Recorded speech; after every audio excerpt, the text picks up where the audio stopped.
So Bitcoin mining, a lot of people are interested in it and excited about it because just like the gold rush of the 1849, everybody loves the idea of prospecting for gold. It's exciting, but not a lot of people know how to actually do it, actually get started and do it. So let's talk about the evolution of Bitcoin mining. So in the very beginning, there was a need for CPU resources to break the hash. Talk about what's actually happening when a miner provides its resources to the network. So essentially in a proof of work system like this is, what you have is a complicated math problem that needs to be solved. But in order to make something that is difficult to solve but easy to check, you need to figure out a way to make sure that verifying a correct answer is very easy, but finding that answer in the first place is very difficult. And I think the best analog for this is a project that was started years ago for finding very large prime numbers. And everybody knew, we know what defines a prime number, but it's very difficult to just create an equation to make a prime number. So I forget who, a university, I believe, not a private project, said, we want to start a big pool to solve for prime numbers. And every so often there'll be a contest or something. So, why do you need to know a big prime number? What's the practical use of that? I'm not sure.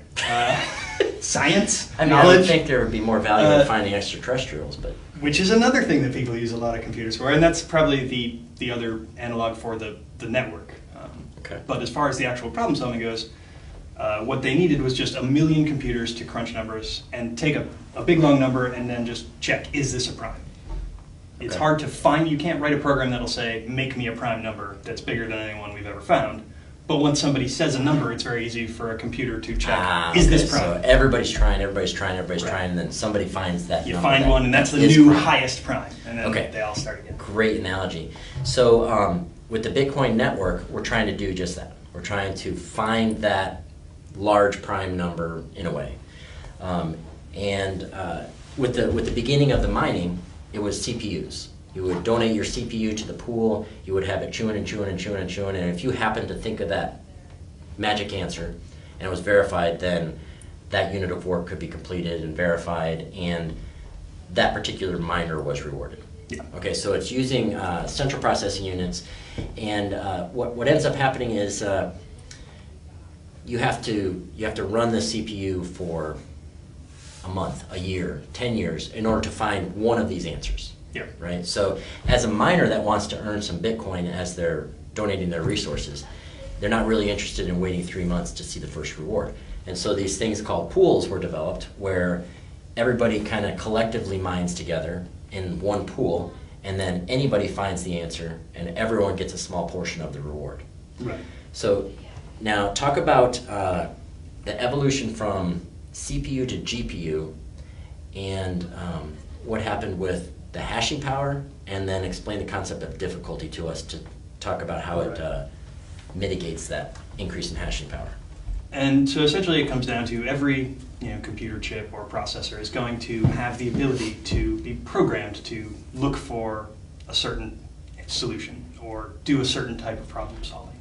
But the hardware is the same. Whether you're telling your computer to run a word processor or do a math problem, it's using the same chips, the same technology, and you write a program that says, find this specific application and run it for me.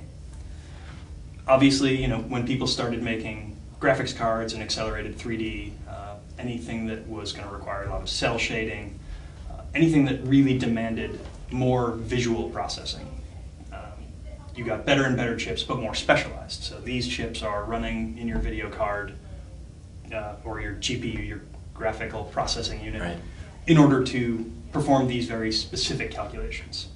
Somebody figured out this chip and the way that the array is set up is better for doing the specific math problem that is breaking the hash. Okay, so it was found that the GPU is a much more efficient way to go than the CPU. Correct.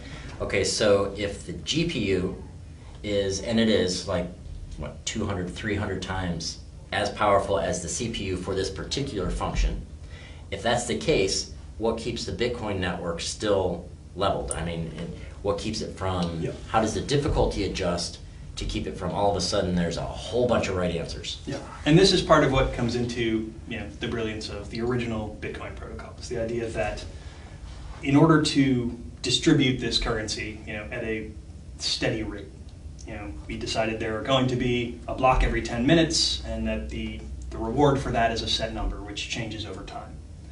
Then what you have to do is ensure that a block is approximately solved every 10 minutes. As more hashing power comes into the network, you do have a period of time where suddenly there are a lot more answers being found. You're getting people solving them much more quickly. So, every so often what the system does is it looks and says, how long is it taking right now based on all of the hashing power that's out there? How many gigahertz, terahertz, however many per second. You can say, all right, we want this to be only one for every 10 minutes. So what it says then is essentially, take this long string that we're using to generate this hash and add a couple zeros to it. Make it a few more digits, so suddenly they have to solve a more difficult math problem. And the difficulty adjusts automatically every couple of weeks, every couple of days, depending where you are in that cycle, to ensure that the difficulty is such that based on the current level of power, it will take about 10 minutes for the entire system to find a solution. And it self-regulates that way. Okay, so would this be an accurate way to sum up that process, that we have a few variables, one being the amount of power, one being the difficulty of the question, and then when one goes up, the other has to go down, or you have to kind of balance one out with the other to make sure that it just constantly stays at the right number of answers every 10 minutes? Yes, exactly. Okay, so we have from CPU to GPU, which made that giant step. And what ended up happening is the CPU miners were extinct like the dinosaur overnight. As soon as these GPU miners came out, all of a sudden what they do is all that matters. And the CPU miners are irrelevant. Talk about why it is that this extinction happened. And I think one thing we want to be mindful of is that there are still some people mining with CPUs. As of today, that's becoming, because of ASICs, virtually impossible. But for a time, people were still running CPUs for GPUs, just getting a much smaller slice of the pie. And then the question became, is it resource efficient? If you're paying for your electricity, is it worth running this thing? Right. The only reason that a lot of people did is with something like a CPU or a GPU, if you have a desktop computer at home, you're running it anyhow, it's not really any extra cost for a CPU, especially, to run it all the time. Right. Granted, people talk about, well, you're wearing out your hardware faster. It's absolutely true, but it's not really something you think about, when you're running the thing. Right, but because of that GPU jump, 200 times more efficient, the difficulty had to match the jump in technology, which means that now it's super hard for a CPU to find a block. Exactly. And so now the CPU's income stream goes down to a little trickle. Right. It's a question of not just, is it efficient enough to participate? You can keep throwing it out there. The question is, does your reward go to almost zero? And in this case, yes. The odds of you being responsible for finding a block if you're mining on your own is infinitesimal at that point. And if you're a member of a pool, your cut of the payout is based on how much of the hashing power you're providing. So again, you can participate. Maybe you get a very small reward every so often, but it's not cost effective for you.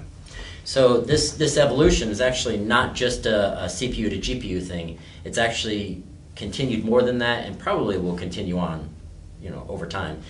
We went CPU to GPU, and the hashing rate, and that's how you judge the power of a miner. How many hashes per second? How many mega hashes per second? How many giga hashes per second? And so how many times can it guess that right answer and then potentially maybe get one right?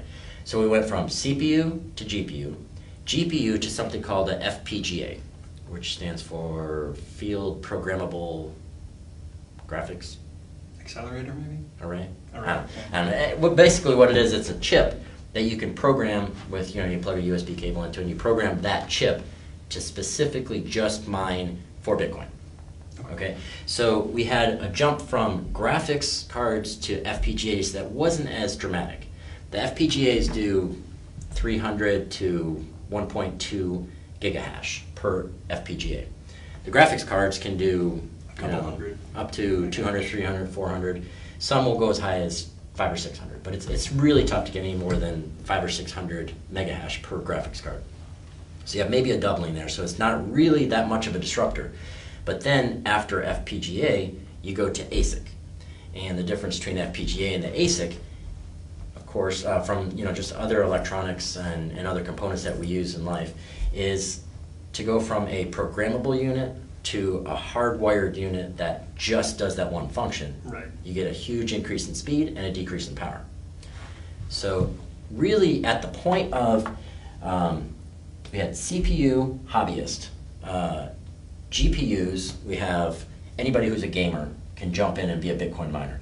But once we went over to FPGAs and really for ASICs, it became more of a business. Right, it's dedicated hardware. You don't, if you have a couple of video cards laying around, you can build yourself a rig because you already have the video cards, or maybe you went out and bought them, but they still have some utility. You can use them for Bitcoin mining, but you can also use them to, play Counter-Strike. It doesn't matter what else you want to do with it, or watch really high detail, animations.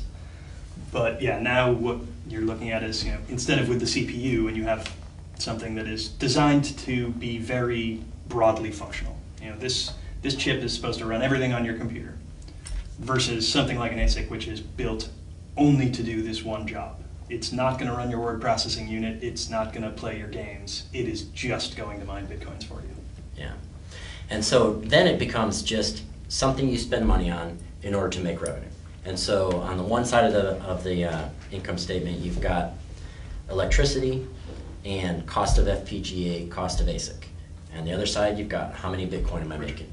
So it is possible to still make money, make Bitcoin as a miner, but you do have to look at it now more as a business than as a hobby, because you have to actually invest in the hardware.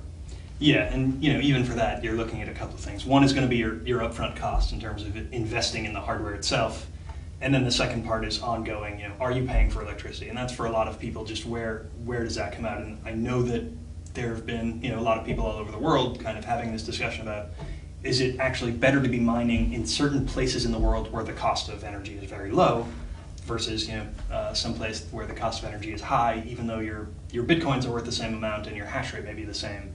Where does that balance fall for you? Right, and the interesting thing that, remember we were talking about when we were first getting into Bitcoin and learning about mining, is that since you have this pretty much fixed amount of money that you're making, but then you've got the electricity cost in there, you throw in all of the green energy, and all of a sudden, if you can make solar energy, wind energy, there's a big motivation to try to get free energy, because you can reduce your costs on the one side of the statement there, and directly increase how much money you're making.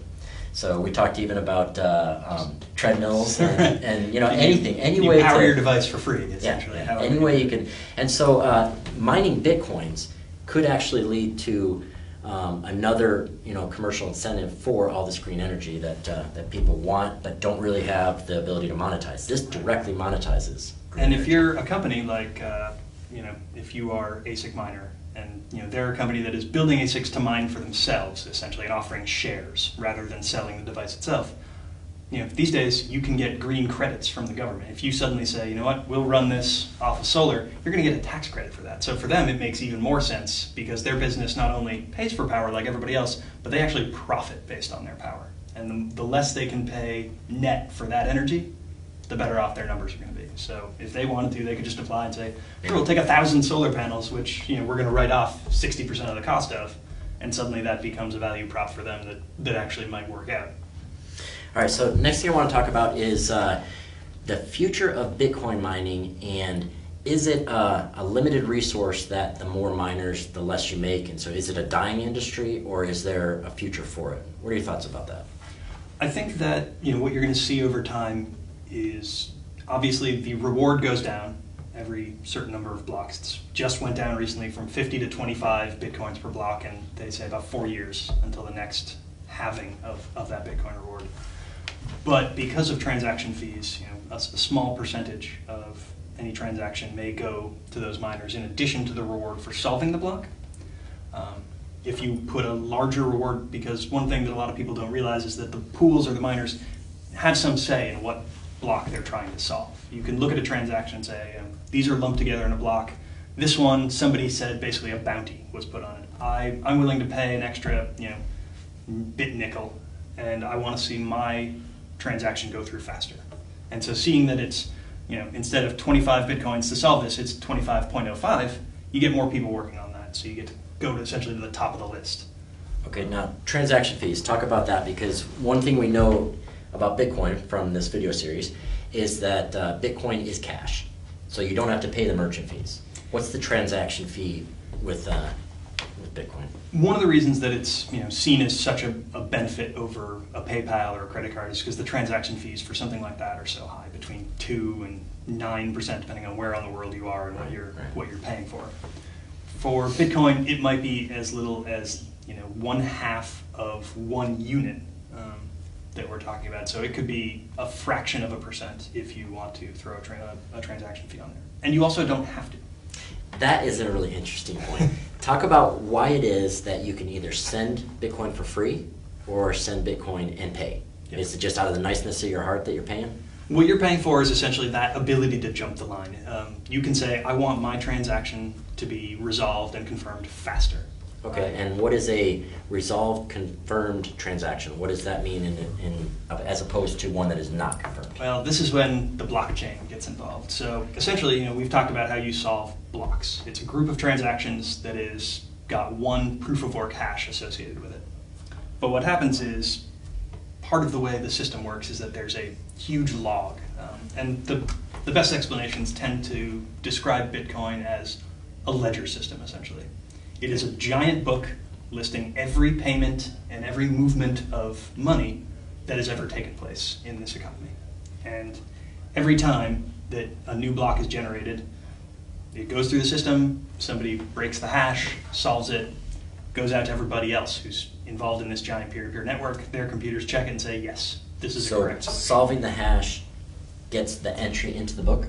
Yep. So you solve one, and the first thing that happens is it confirms that that solution is correct. And everybody says, my computer checked it out, that is correct. It gets entered into the logbook. All right, so if solving it enters it into the logbook, and you said that the miners can choose which blocks to work on. Do they choose based on who is giving them transaction fees? How does a free transaction ever get entered in? Free transactions get entered because you're still getting 25 Bitcoins for solving any transaction. Okay. The miner is going to get paid just for solving it. And this is just something that is like a tip. Think of it as theoretically as an extra. Slipping the guy at the front door $5 so you get your table first. Nice. Essentially. Perfect example. He's getting paid either way, but he gets a little extra. So theoretically, in the year 2130, when all of the Bitcoins are in circulation and there is no more block reward, a transaction that does not include 0.005 or some fraction of Bitcoin, it's going to fall to the bottom, and it may take you significantly longer to get that transaction solved. So basically, as far as going back to your original question, what's the future of mining? Is it going to be profitable?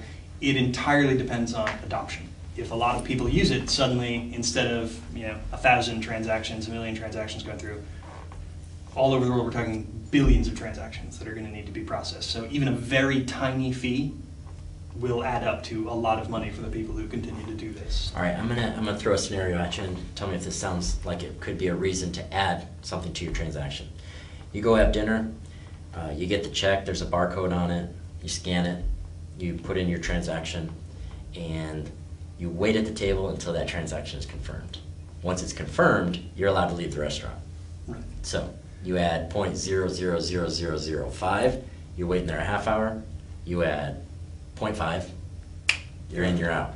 Yeah, absolutely. And it's luckily, because it's based on volume, as long as there are more people using and more people adopting, the reward will essentially remain relatively constant for them. Right.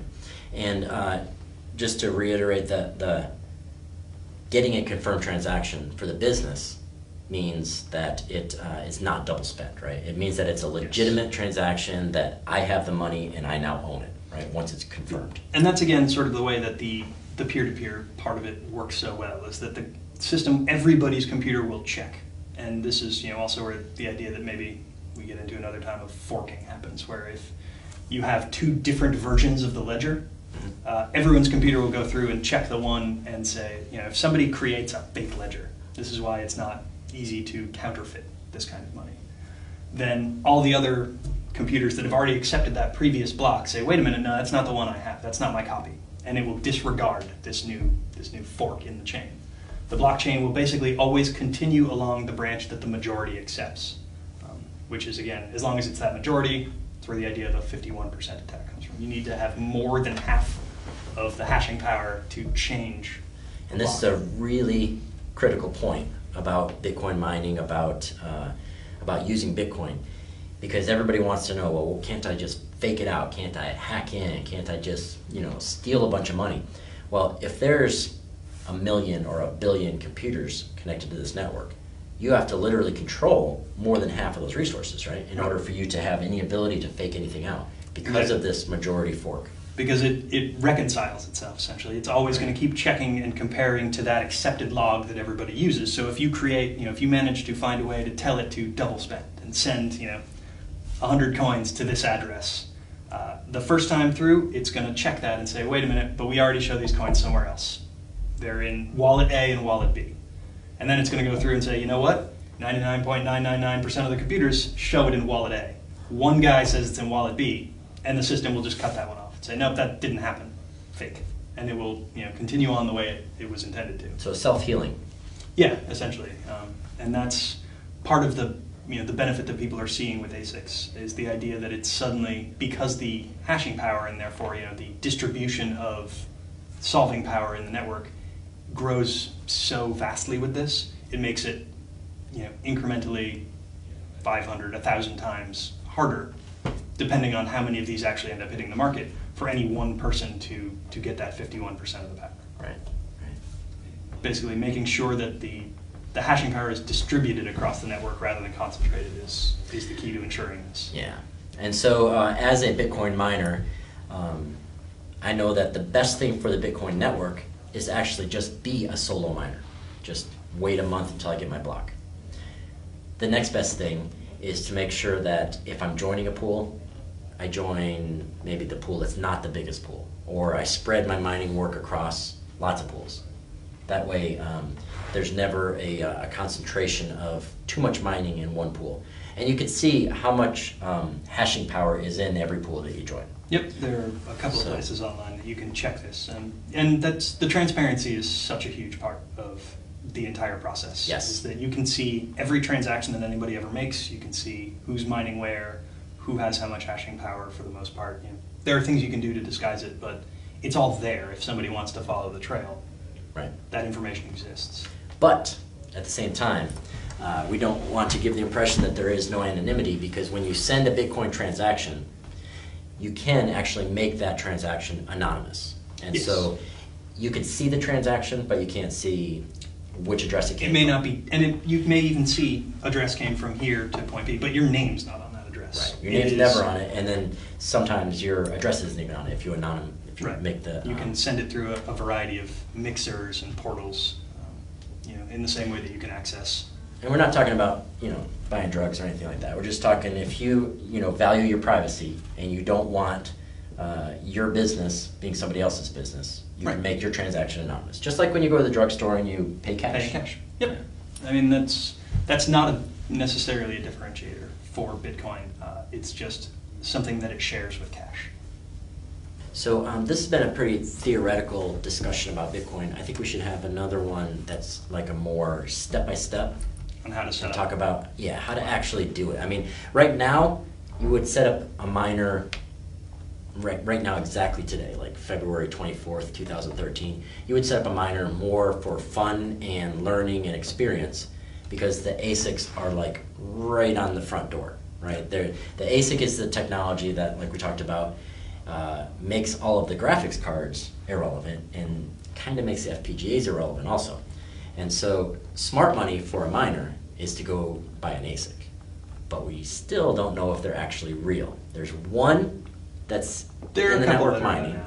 Okay, so it's still... It's real, but it's not widely distributed yet. It's hard to get your hands on still. Right. We don't know if it's mass producible. We don't know if it's, what's going to actually happen with it. It's very much in the prototype phase right now. Would you Yes, say? these are first gens that are coming out, Right. and they're trickling onto the marketplace. So if you like to play craps, to play the do's versus the don'ts, setting up a miner now is like playing the don'ts. Yep. And if you're right, you make a lot of money. If you're not so much. And maybe what we can do is take a look at an actual mining set. I don't know where we could find one. Maybe somebody's in our got a rig, and then we could do another one once, because I know a Right, few people in this office have ordered some ASICs. So Yep. once those arrive, we could do a new one showing how to set up an ASIC versus how to set up a CPU, GPU. Yeah, VGA. but as far as like to the technology audience today, I would highly recommend just getting a motherboard, at least one graphics card, and just working through all of the issues to do Bitcoin mining, because it's so gratifying. I mean, when you actually, earn your own Bitcoin by mining, finding your Bitcoin, it's a cool Yeah, thing. and especially even just the opportunity to play with the hardware a little bit. Yeah. As somebody who hadn't built a PC years ago and has been running that same one into the ground since then, just realizing like, oh yeah, I can take the box off of this and start playing around inside was really fun. And seeing that. And everything you learn about the mining translates to comfort and knowledge about Bitcoin in general. And if you ever wanted to be an ASIC miner, it'd be real hard to jump into that without getting your feet wet first. Yeah. With, And it's CPU mining. And it's you've already got the hardware. You've got it laying around. So. All right, so I think that's about it for our theoretical mining discussion. Did you have anything else you want to talk about? Just the idea, the last thing that we were talking about in terms of, 51% and how the system is somewhat self-regulating in that aspect.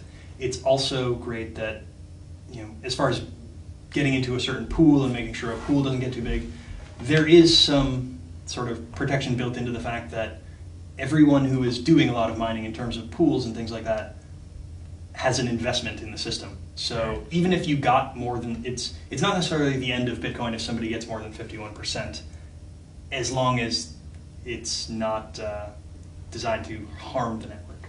So somebody getting 51%, the damage is that people no longer can feel that they can trust it necessarily. Right. But it doesn't actually break anything.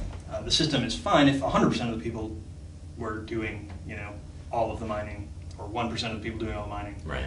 The system still functions. It's a matter of intrinsic trust. And if you have somebody who is a big mining pool that has put a lot of time and money into this, probably has a sizable investment in Bitcoins because through their members, they have every reason to make sure that the system remains resilient and that the price of Bitcoin doesn't crash. So if anything, they would probably just split into two pools or tell people, don't come to this pool anymore. Right.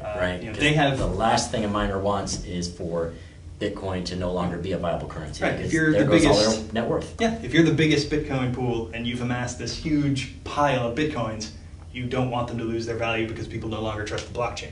Right. They have as much an interest in not getting the threat of a 51% attack as they have of creating one. And that is the beauty of Bitcoin all throughout, all the motivators that kind of protect it. It's like you keep being motivated to do the thing that is good for the system. Like, you need miners to make the system work. Well, you offer transaction fees to the miners, and then the more Bitcoins that are spent, the more miners you need, the more money that the miners are making because of the transaction fees. So transactions and so the become more faster. miners you get. And so it's like everything kind of builds to support itself. Yeah, it's a system that does a good job of combining self-interest with collective interest. Excellent way the to needs, say it. The needs of the few and the needs of the many are in lockstep as much as possible with a system like this. No, I think we should do awkward silence and then just kind of like look at the camera. Just cut, make and it then when real. it reappears, just two empty chairs. And then we look at the camera. All right, ready? It's going to turn off And a lot of viewers. go.